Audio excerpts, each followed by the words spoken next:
সোনার পাখি রূপোর পাখি। এক ছিল ছোট্ট একটি গ্রাম। গ্রামে থাকতো রফিক নামের এক কৃষক। রফিক ছিল গরিব কিন্তু খুব পরিশ্রমী। তার এক ছেলে নাম রাহাত আর এক মেয়ে নাম নীলা। তারা মাটির ঘরে বসবাস করত।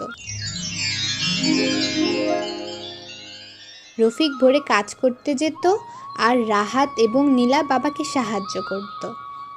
একদিন সকালে রফিক মাঠে হাল চাষ করতে করতে হঠাৎ জোপের ভেতর ঝিলমিল আলো দেখতে পেল। কাছে গিয়ে দেখে একটি খাঁচার মধ্যে দুটি পাখি আটকে আছে। একটি পাখি সারা গায়ে সোনার মতো ঝলঝল করছে আর একটি রূপোর মতো চকচক করছে। রফিক খুবই অবাক হলো। বলল, আরে এ যে এক অদ্ভুত পাখি, কে যে এটাকে এখানে রেখে গেছে। বাবা, এগুলো কি আমরা বাড়িতে নিয়ে যাব? না বাবা, এদের মুক্তি দেই। খাঁচায় কতই না কষ্ট পাচ্ছে। রফিক কিছুক্ষণ ভাবল, তারপর বলল, তোমরা ঠিকই বলেছ, আমরা গরিব মানুষ, কিন্তু কারো মনে কষ্ট বাড়ানো আমাদের কাজ নয়। তখন রফিক খাঁচার দরজা খুলে দিল। সাথে সাথে সোনার পাখি আর রূপোর পাখি উঠতে উঠতে আকাশে মিলিয়ে গেল। তবে যাওয়ার আগে রূপোর পাখি মানুষের মতো কথা বলে উঠল। রফিক, তুমি আমাদের মুক্তি দিয়েছো, তাই আমরা তোমাদের কৃতজ্ঞ। আজ রাতের স্বপ্নে আমরা আসব, তোমাদের পুরস্কার দেব।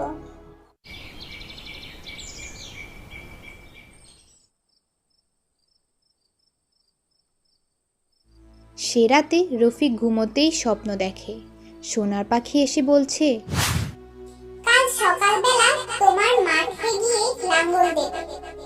মাটির নিচে যা পাবে সেটি তোমার।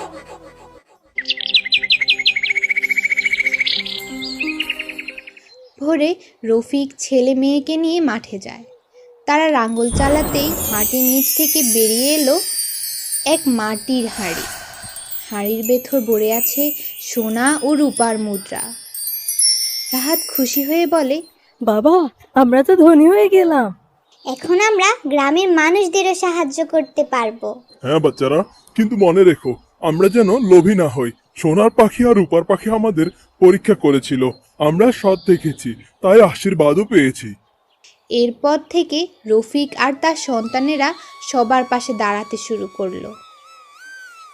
তারা গরিবদের সাহায্য করলো, পথিকদের খাবার দিল, গ্রাম জুড়ে সুখ শান্তি ছড়িয়ে দিল। সোনার পাখি আর রূপোর পাখি মাঝে মাঝেই আকাশে দেখা দিত।